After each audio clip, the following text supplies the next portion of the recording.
बरोबर 100 वर्षापूर्वी म्हणजे 1924 साली महात्मा गांधीजींनी सत्याग्रहाचं उपोषण हे शस्त्र वापरलं आपल्या मागण्या मान्य करण्यासाठी आणि तत्कालीन ब्रिटिश सरकारने त्याची दखल घेऊन त्याच्या मागण्या मान्य केल्या. Aimed at the British, Gandhi's strike was also a protest caused by the caste system under which 60 million untouchables are outlawed by their fellow Hindus. व महात्मा गांधीजीच्या उपोषणाला यश आले. अशा प्रकारचे उपोषण करून गेंड्याची कातडी असणाऱ्या सरकारला जाग येईल ही आशा करणं भोळेपणा तर नाही ना. कारण आपल्या भागातील लोकांच्या मागण्या, त्याच्या गरजा या पूर्ण व्हाव्यात यासाठी उपोषण करणारा एक वेडा माणूस गेली 21 दिवस उपोषणाला बसलेला होता. परंतु सरकारने साधी त्याची दखलसुद्धा घेतली नाही.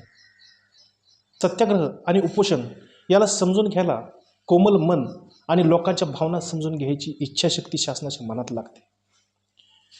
कोत्या मनाच्या राजकारण्यांना थोडंच हे समजणार आहे. वेगवेगळे विषय घेऊन आम्ही नियमित तुमच्या समोर येत आहोत.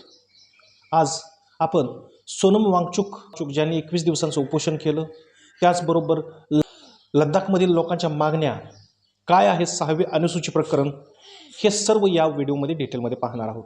परंतु व्हिडिओ संपूर्ण पाहिला तरच तुम्हाला ही माहिती व्यवस्थित समजू शकेल. SG चॅनलमध्ये आपलं स्वागत आहे. मी सुधीर गोडके. 21 दिवस केवळ पाणी आणि मीठ यावर राहून उपोषण करणारा वेडा आहे रॅमन मॅग्सेसे विजेता. 3 इडियट्स या चित्रपटाची ज्याच्यावरून प्रेरणा घेतलेली आहे तो सोनम वांगचुक. -2 ते -19 या तापमानामध्ये उघड्या आकाशाखाली आपल्या समर्थक असं उपोषणाला बसलेले होते. लोकशाहीचा चौथा स्तंभ असं ज्याला म्हटलं जातं त्या राष्ट्रीय माध्यमात या बातमीला कवडीचे सुद्धा महत्त्व नाही.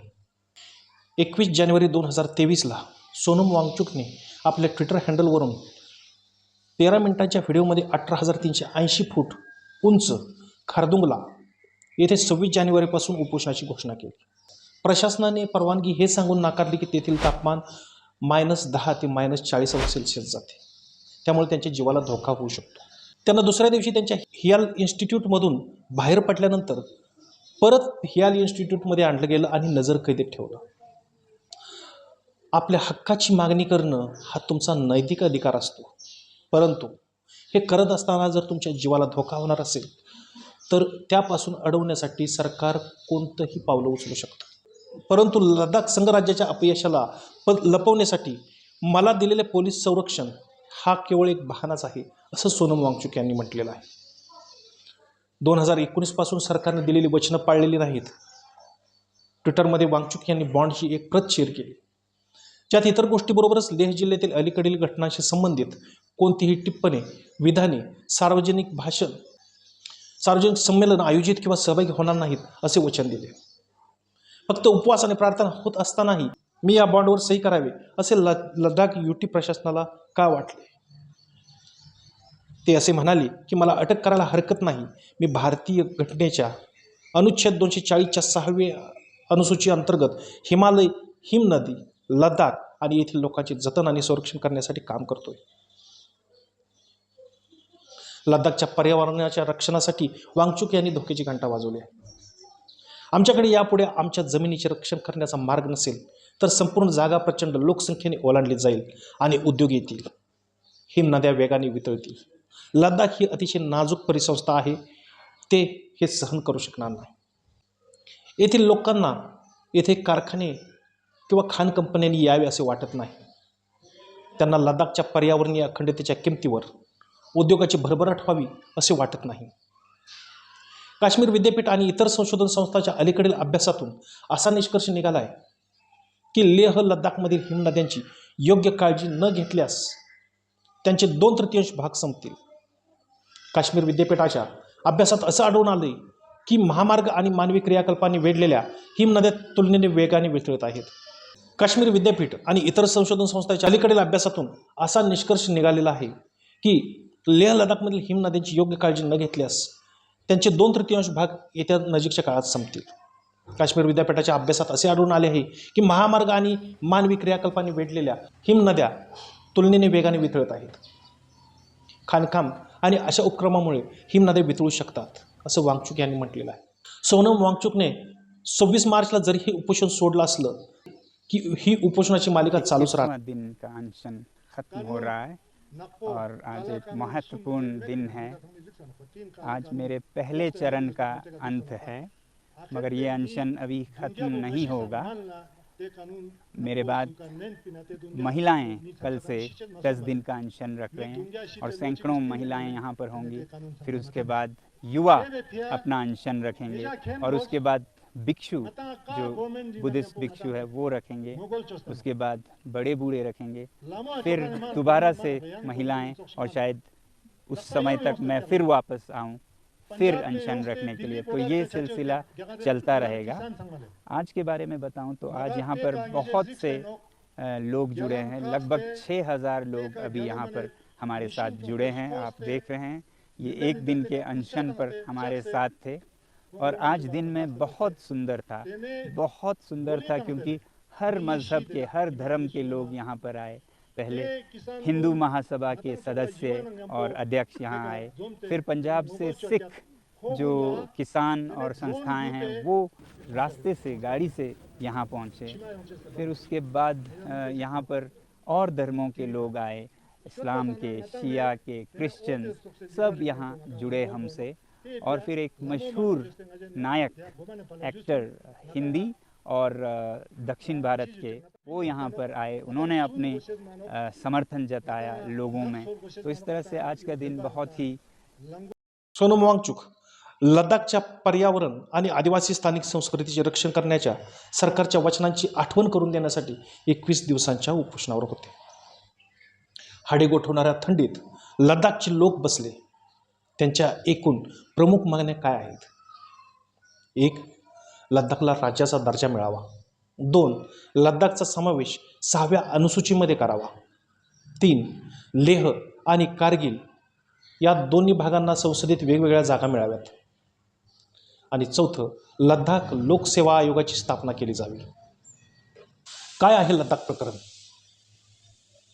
भारत सरकारने 2019 साली जम्मू काश्मीरच्या पूर्वीच्या राज्याला विशेष दर्जा देणारं संविधानातील कलम 370 रद्द केले आणि त्याला महत्त्वपूर्ण स्वायत्तता दिली. त्यावेळी लडाखमधील लोकांनी हा आमचा पहिला स्वातंत्र्य दिन आहे असं म्हणून मोठ्या प्रमाणात उत्सव साजरा केला. त्यानंतर राज्य 2 भागामध्ये विभागलं गेलं. एक जम्मू आणि काश्मीर राज्य आणि दुसरं लडाख हा केंद्रशासित प्रदेश. यानंतर लडाख हा केंद्रशासित प्रदेश झाला. मागणी मान्य होऊनही लडाखमधील लोक शासनावर का नाराज आहेत? त्यांनी उपोषणाचा मार्ग का अवलंबला? लडाखला भारताकडून काय हवं आहे? आपण लडाखचे फोटो ज्यावेळी पाहतो त्यावेळी आपण स्तिमित होऊन जातो. लडाखचं सौंदर्य पाहू, इतकं अप्रतिम सौंदर्य, परंतु त्या सौंदर्यामागची वेदना आपल्याला समजत नाही. ती वेदना आपल्याला कळत नाही. त्या पर्वतांना आपल्याला काय सांगायचं आहे हे कळत नाही. त्यांना आपल्या मदतीची गरज आहे आणि आपला देश लडाखच्या मागण्यांच्याकडे दुर्लक्ष करतो. 2019 मध्ये कलम 370 हटवल्यानंतर लडाखला प्रथम स्वतंत्र ओळख मिळाली. 70 वर्षांची मागणी त्यांची पूर्ण झाली. त्याच्या आधी आपल्या देशाच्या अंदाजपत्रकातून, आपल्या सरकारच्या नजरेतून लडाख पूर्णपणे दुर्लक्षित होता. 370 कलम हटवले गेल्यानंतर लडाखमध्ये आनंदोत्सव साजरा केला गेला. कारण जम्मू काश्मीर हे राज्य ज्यावेळी होते त्यावेळी येणारा सर्व निधी हा जास्तीत जास्त काश्मीर या भागासाठी वापरला जात होता. जम्मू आणि लडाख भाग पूर्णपणे दुर्लक्षित होता.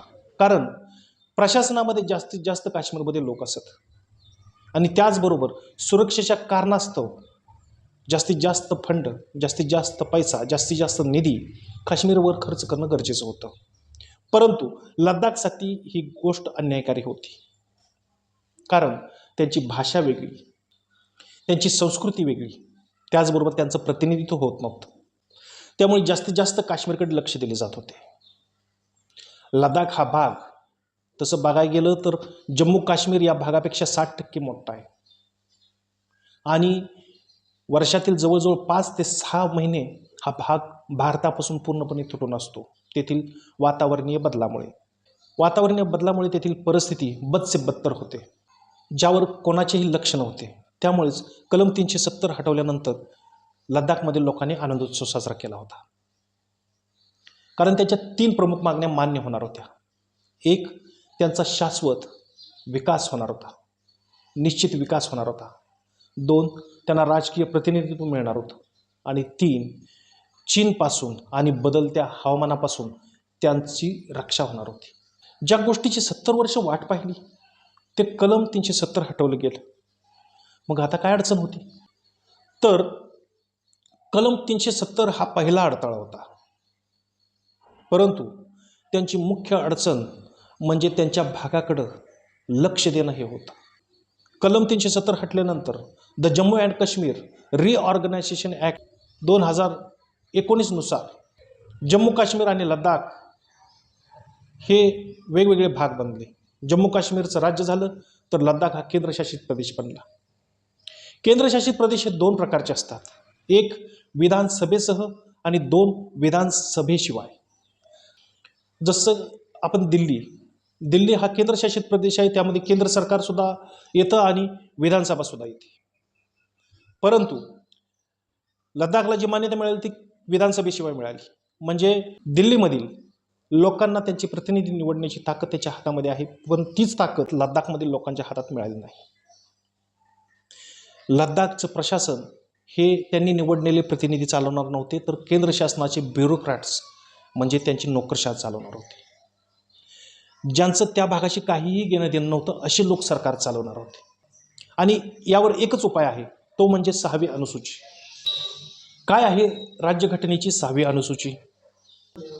ही एक घटनात्मक तरतूद आहे जी आदिवासी लोकसंख्येचे संरक्षण करते आणि त्यांना स्वायत्त संस्था स्थापन करण्याचे अधिकार देते, मुभा देते, जी जमीन, आरोग्य आणि शेती यासंबंधी कायदे करते. लडाखची जवळपास 97% लोकसंख्या आदिवासी आहे. 6व्या अनुसूचीची रचना स्थानिक आणि आदिवासी गटांच्या हक्कांचे रक्षण करण्यासाठी करण्यात आली आहे. यामध्ये विधिमंडळातील प्रतिनिधी राज्यपालाला सल्ला देऊ शकतात की या भागाच्या विकासासाठी, संरक्षणासाठी कोणकोणती पावले उचलली जाऊ शकतात. ही तरतूद प्रामुख्याने ईशान्येकडील राज्यासाठी केली गेली होती, कारण या भागातील बहुसंख्य आदिवासी लोकसंख्या आहे. लडाखमध्ये आजच्या स्थितीला 2 हिल काउन्सिल आहेत, एक लेह हिल काउन्सिल आणि दुसरी कारगिल हिल काउन्सिल. परंतु यांचे अधिकार खूप मर्यादित आहेत. फक्त स्थानिक कर गोळा करण्यापुरते यांचे अधिकार आहेत, जसं की पार्किंग फी. लडाखची जवळजवळ 97% लोकसंख्या आदिवासी आहे. त्यांच्या आर्थिक आणि भौगोलिक अडचणी त्यांनाच माहीत आहे, जे ते चांगल्या प्रकारे सोडवू शकतात. त्यांची फक्त एवढीच मागणी आहे की लोकशाहीत जे अधिकार गेले 70 वर्ष त्यांना मिळालेले नाहीत ते त्यांना आता मिळावेत. भाजप सरकारने त्यांची फसवणूक केली आहे असं त्यांचं म्हणणं आहे. त्यांच्या निवडणुकीच्या जाहीरनाम्यात त्यांनी लडाखचा समावेश 6व्या अनुसूचित केला जाईल असं आश्वासन दिलेलं होतं, असं त्यांनी त्यांच्या आश्वासनांची प्रत दाखवून सांगितले. तरीही 3 वर्षे होऊन गेली तरी त्यांना तो अधिकार मिळालेला नाही. जर स्थानिक प्रतिनिधी धोरण समितीमध्ये नसतील तर पूर्वीच्या आणि आताच्या परिस्थितीमध्ये काय बदल असेल? पूर्वी जम्मू काश्मीरला फंड मागावे लागत होते आणि आता केंद्र शासनाच्या ब्युरोक्रॅट्सना फंड मागावे लागतील.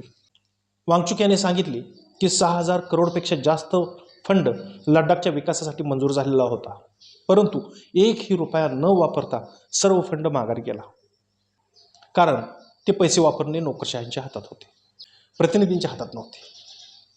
त्यांना 12,000 नोकऱ्यांचे आश्वासन दिले गेले होते, 800 नोकऱ्याच मिळाल्या. या सर्व कारणामुळे तेथील लोकांचा भारत सरकारवरील विश्वास उडू लागला. तसं पाहायला गेलं तर सोनम वांगचुक हे पर्यावरणाच्या रक्षणासाठी झटणारे रॅमन मॅग्सेसे विजेते आहेत. त्यांना सरकारशी भांडायचं नाही, तर सरकारच्या हातात हात घालून हिमालयन पर्यावरणाचं रक्षण करायचं आहे, लडाखचं रक्षण करायचं आहे. शिक्षण आणि वातावरणातील बदलाच्या अभ्यासासाठी त्यांना आजवर भरपूर पुरस्कार मिळालेले आहेत. या लढ्यामध्ये, या उपोषणाला त्यांना सर्व हिंदूंचा, मुस्लिमांचा, बौद्ध लोकांचा, सिखांचा, सर्व धर्मियांचा पाठिंबा मिळालेला आहे. म्हणजेच ही कोणती धार्मिक अथवा राजकीय चळवळ नाही, तर लडाखी माणसाने लडाख वाचवण्यासाठी चालवलेली चळवळ आहे. जर कलम 370 हटवण्यासाठी 70 वर्ष लागली, तर हिमालय वाचवण्यासाठी, कायदा करण्यासाठी अजून 70 वर्ष लागली, तर काय अर्थ आहे?